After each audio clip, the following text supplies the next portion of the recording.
YouTubers, it's Saturday afternoon and I'm finally getting a chance to sit down and do a little review of the SRP 775. This is the new reissue of the Seiko Turtle. This is the black dial version with the gold markers and the gold indices on the bezel and stuff. So I've had this watch for about a week now, week and a half, and you know it's a great watch. The 4R36 movement is working splendid. It's only about 15 seconds fast after that entire week of wearing it, so I find that to be exemplary performance for the watch. As far as price point and stuff goes, I'll get a little bit more into that in the review, where I think this watch should be, how I feel about it possibly being the SKX replacement watch. And, you know, I'll let you guys know going in, I do have a little bit of an emotional attachment to this style of watch. As I was growing up, my dad had an original 6309 Seiko.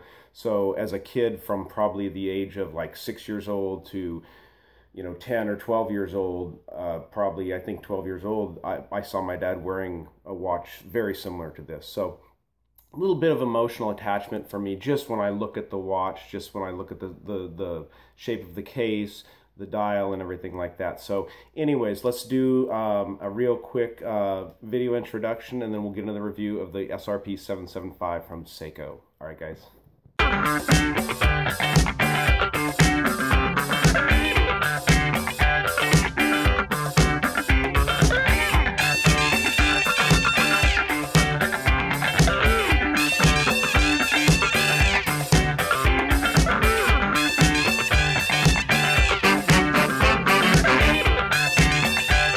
Hey guys, okay, welcome back, and we are here, of course, to talk about the new, well, they're not the new, but the new version of the Seiko Turtle, and this model number is the SRP 775, and I'm pretty sure there's a K model. None of the paperwork I got that came with it said anything, but it doesn't say made in Japan on it, so I'm going to assume there's a K model.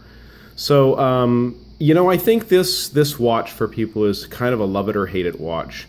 The case design of the Turtle is something you just either really like, or it can look a little odd. It can look a little strange and retro. But, you know, for me, as I said in the beginning, my father wore a watch like this for so many years that I really got used to this cushion case design. And just, you know, it's a Seiko, and I'm a big fan of the Seiko watches. So some of the great moves they've made with this watch. This is upgraded with the 4R36 movement. And so this is hackable and hand winding. It's a 21,600 vibrations per hour movement. So it's not a real high beat movement, but with that, with it not being so tightly sprung and wound, you get a movement that's going to last you a long time, and that you don't necessarily have to baby and between services. So it's really great in that matter. So as you guys can see, this watch, it came on a metal bracelet. I'll bring up the bracelet here in a minute.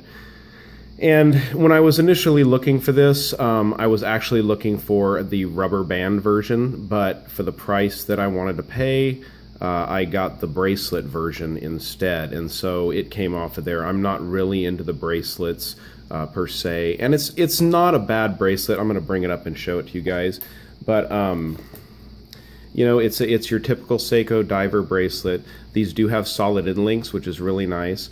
But you know, the edges of the bracelet feel sharp, they feel cheap, and when you open it up, it definitely has a very kind of tinny, excuse me for the rattling there, but it just has a real tinny and rattly feeling.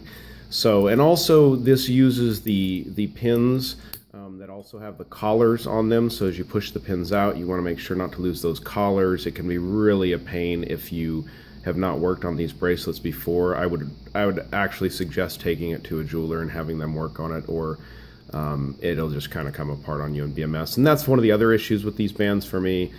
The way those pins work, I do a lot of outdoor activity, a lot of off-roading for work in a car that's vibrating a lot, and with those pins, you can actually have those pins rattle loose and lose a watch. And I've lost the watch before off a rubber strap, believe it or not, and so I never want to lose a watch again. So NATO straps, I love them because you're not going to have that problem with a NATO strap. You lose one pin, the watch is still on. So classic turtle case, as I said, one of the nice additions with this one is they did drill the lugs, so it has fully drilled lugs, so it makes band changes nice and easy. Your typical polishing on the sides here by Seiko, very similar to an SKX, also brushed on top. You get a lot more brush surface on the turtle compared to an SKX when you look at it, just because of the fact that this case is so much wider. So speaking of width, I'll go ahead and turn on my caliper here, and we'll go ahead and take some measurements on this watch. And I think the specs out there are pretty standard on this watch. So like 44.8, 44.7. So basically it's a 45 millimeter case from side to side. That's without the crown. With the crown, you're looking at 49 millimeters. And then from lug to lug, excuse my dogs there. And then from lug to lug, this watch is at 48.1 millimeters. So pretty good sized watch, but the nice thing about it is the width from side to side and from lug to lug. It makes it a very round watch, and it sits on the wrist excellent, very well. So, and then you have a 22 millimeter lug opening on this also. So let me go ahead and pull the band down a little bit here so we can check the thickness of this watch. And this watch comes in right at 13.3, so basically 13.5 millimeters on this watch. So you know, like I said, for me, the tradition of this watch, the tradition of this case makes it something that wears very well. I love the way it fits on my wrist. As I said, this watch is keeping excellent time. In about a week, it's only gained about 15.5 seconds, so nothing really there to complain about. You know, it's a good watch. Now, what I will say is, as you guys can see here, the MSRP on this watch is $495. And when they first came out, you know, I was enamored. I was just, when I saw that Seiko had basically reissued the turtle, I was ready to jump on board. And I think the first time I saw them on eBay or Amazon, I can't remember which, they were about $475. And I didn't make the purchase then. I thought the price would go down. So this watch I purchased for just under $300, which is a great deal. And the excellent part was I actually sold my SKX 007J to fund this, and it sold for $280. So because the price of those have kept going up and up. So the nice thing is it funded this purchase with no real hurt out of my pocket. So quality, fit and finish and quality on this from Seiko. Here's the thing is, I feel that these are basically on the same quality level as an SKX.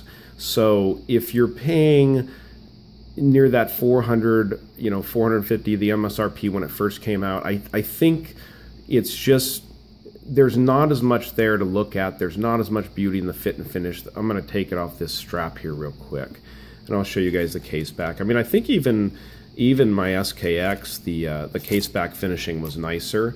So of course you've got the Seiko logo prospects on there, but you know, on my other SKX, this is all polished, and so it kind of adds, it makes it a prettier case back, whereas this is brushed and only the Tsunami is polished on there. So I think they saved some money there.